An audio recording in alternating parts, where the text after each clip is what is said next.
Bismillahirrahmanirrahim. Assalamualaikum warahmatullahi wabarakatuh. Video ini merupakan lanjutan dari video merencanakan penelitian bagian 1. Di sini lanjutannya merencanakan penelitian bagian 2, di mana pada video sebelumnya saya telah menjelaskan bagaimana contoh merumuskan masalah.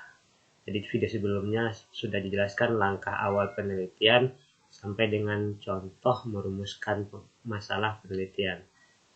Yang berikutnya kita coba lanjutkan ke bagaimana membuat tujuan penelitian. Sebelumnya mari kita mulai dengan berdoa. Berdoa selesai. Proses pembuatan tujuan penelitian ada 4 hal yang harus kita perhatikan. Yang pertama, tujuan penelitian dibuat berdasarkan konteks judul penelitian yang diteliti. Jadi tujuan penelitian itu tidak lari dari judul. Yang kedua, bentuk tujuan penelitian dirumuskan dalam bentuk kalimat pernyataan. Kalau tadi pada video sebelumnya, rumusan masalah itu berbentuk kalimat pertanyaan, maka tujuan penelitian adalah bentuknya kalimat pernyataan. Yang berikutnya, nomor 3, jumlah tujuan penelitian yang dibuat disesuaikan dengan jumlah rumusan masalah. Artinya, kalaulah rumusan masalahnya 2, maka minimal tujuan penelitiannya juga 2. Tidak mungkin rumusan masalahnya 2, tujuan penelitiannya 1. Tapi mungkin saja rumusan masalahnya 2, lalu tujuan penelitiannya 3. Itu mungkin saja. Mungkin saja rumusan masalahnya 2, tujuan penelitiannya 3. Bisa saja. Yang tidak mungkin itu adalah tujuan penelitian lebih sedikit daripada rumusan masalah. Nomor 4, menyajikan hasil yang ingin dicapai setelah penelitian selesai dilakukan. Nah, ini dia. Tujuan penelitian itu biasanya juga menyatakan apa keinginan peneliti dari hasil penelitiannya nanti. Ini biasanya juga menyajikan hasil yang ingin dicapai. Tujuan penelitian itu hampir sama dengan keinginan peneliti, harapan peneliti nanti pada akhir penelitiannya seperti apa. Itu yang disebut dengan nomor 4 ini, tujuan penelitian. Kita lanjut yang berikutnya. Setelah tujuan penelitian, ada yang namanya kegunaan penelitian. Perbedaan kegunaan dengan tujuan penelitian adalah, kalau tadi tujuan penelitian adalah keinginan peneliti itu di akhir penelitian nanti seperti apa, dijabarkan di tujuan penelitian. Nah, kalau kegunaan penelitian adalah untuk menjelaskan manfaat dari penelitian itu sendiri. Nah, manfaatnya itu apa? Kegunaan penelitian adalah manfaat penelitian itu apa? Yang pertama, kegunaan manfaatnya itu bisa untuk kegunaan untuk mengembangkan ilmu pengetahuan atau biasa disebut kegunaan teoritis, ya. Yang kedua, kegunaan untuk membantu memecahkan dan mengantisipasi masalah yang ada pada objek yang diteliti atau yang biasa disebut dengan kegunaan praktis. Ini kegunaan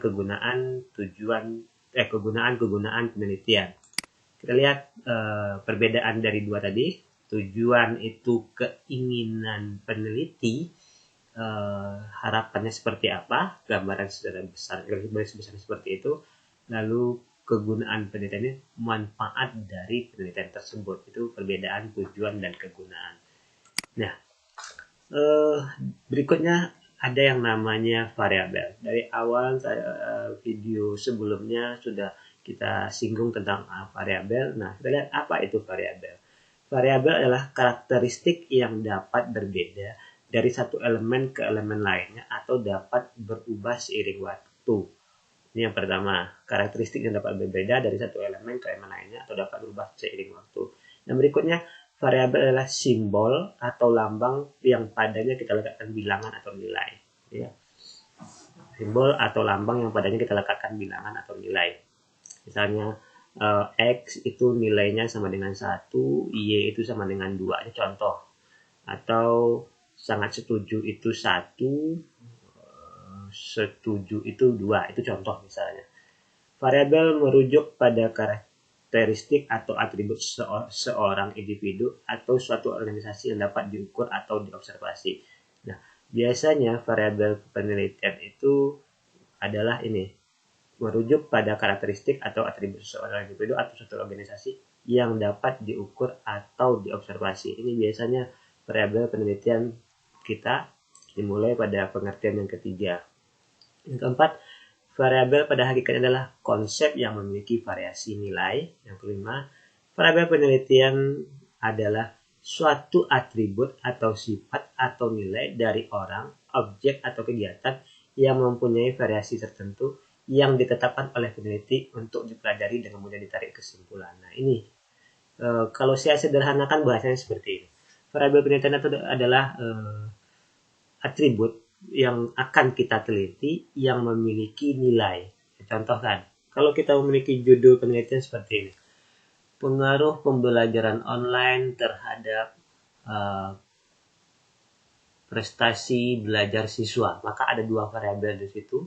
Yang pertama kita tahu variabelnya adalah pembelajaran online, yang kedua variabelnya adalah prestasi siswa, di mana pembelajaran online itu adalah sifat atau atribut dari penelitian kita yang memiliki nilai, lalu prestasi siswa itu adalah sifat atau atribut dari penelitian kita yang juga memiliki nilai dan bisa dibuktikan dengan teori.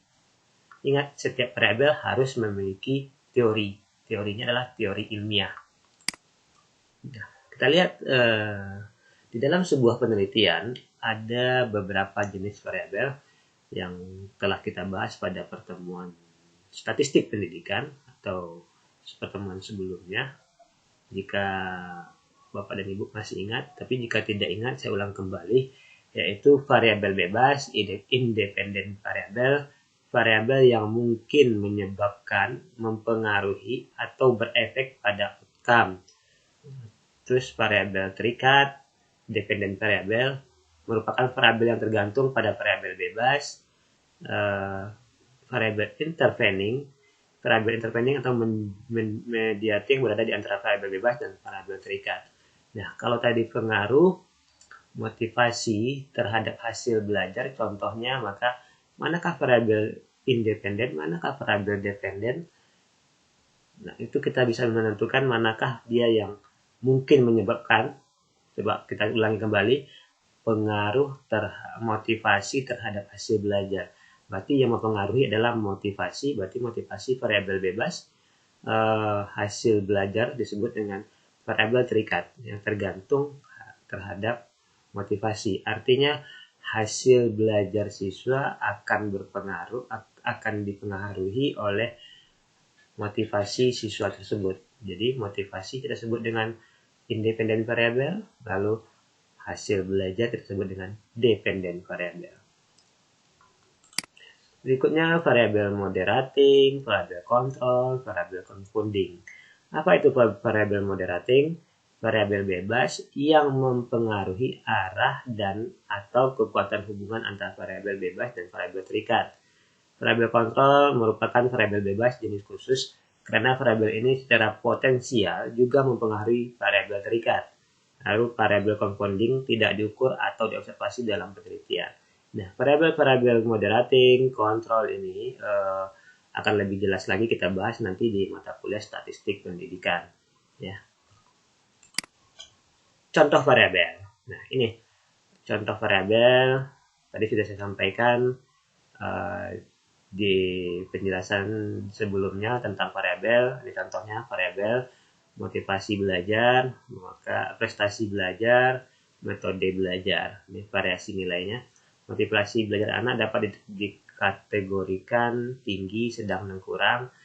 Prestasi belajar anak dapat dikategorikan tinggi, sedang, dan rendah. Metode belajar dapat dikategorikan baik dan kurang. Nah, ini contoh dari variabel. Nah, kalau kita lihat contoh variabel ini semuanya memiliki teori secara ilmiah bahwa motivasi itu ada tinggi, sedang, dan kurang, ada teorinya. Prestasi belajar itu tinggi, sedang, dan rendah, itu ada teorinya. Metode belajar itu dikategorikan baik dan kurang, juga ada teorinya. Terakhir, kesimpulan yang bisa saya sampaikan dari video ini yang merupakan lanjutan dari video sebelumnya, bahwa untuk memulai menulis bab 1 itu dimulai dari latar belakang masalah, di mana untuk menulis latar belakang masalah kita harus melakukan identifikasi masalah, terus menentukan topik penelitian, dan menentukan permasalahan. Ketika 3 langkah ini sudah selesai, maka tuangkan ke dalam latar belakang masalah. Nah, ketika latar belakang masalah telah selesai, Bapak dan Ibu, silakan lanjutkan kepada yang berikutnya. Ya, latar belakang masalah itu minimal 5 sampai 7 halaman. Itu biasanya yang saya tahu, ya, biasanya 5 sampai 7 halaman. Kalau lebih pun masih boleh. Biasanya kalau kurang tidak diperbolehkan. Latar belakang masalah, lalu setelah latar belakang masalah dibuat, kesimpulan berikutnya, buatlah pembatasan masalah, ya. Pembatasan masalah. Setelah pembatasan masalah dibuat, maka rumuskan masalah tersebut dalam bentuk kalimat tanya. Setelah dirumuskan, Bapak dan Ibu, kita lanjutkan kepada buat tujuan penelitian dalam bentuk kalimat pernyataan. Setelah itu, buat kegunaan penelitian. Dan yang terakhir yang kita lakukan adalah silakan tentukan variabel dari penelitian kita. Itu yang bab 1, ya. Bab 1 itu biasanya cukup sampai di kegunaan penelitian. Jadi untuk apa kegunaan penelitian kita? Secara garis besar, penelitian itu dilakukan, ya, mulai dari merumuskan masalah, ini bab 1, lalu mencari teori, ini bab 2, menentukan hipotesis. Kenapa menentukan hipotesis ada di diagram ini? Karena penelitian kuantitatif. Penelitian kuantitatif merumuskan hipotesis. Ciri-ciri penelitian kuantitatif adalah adanya hipotesis.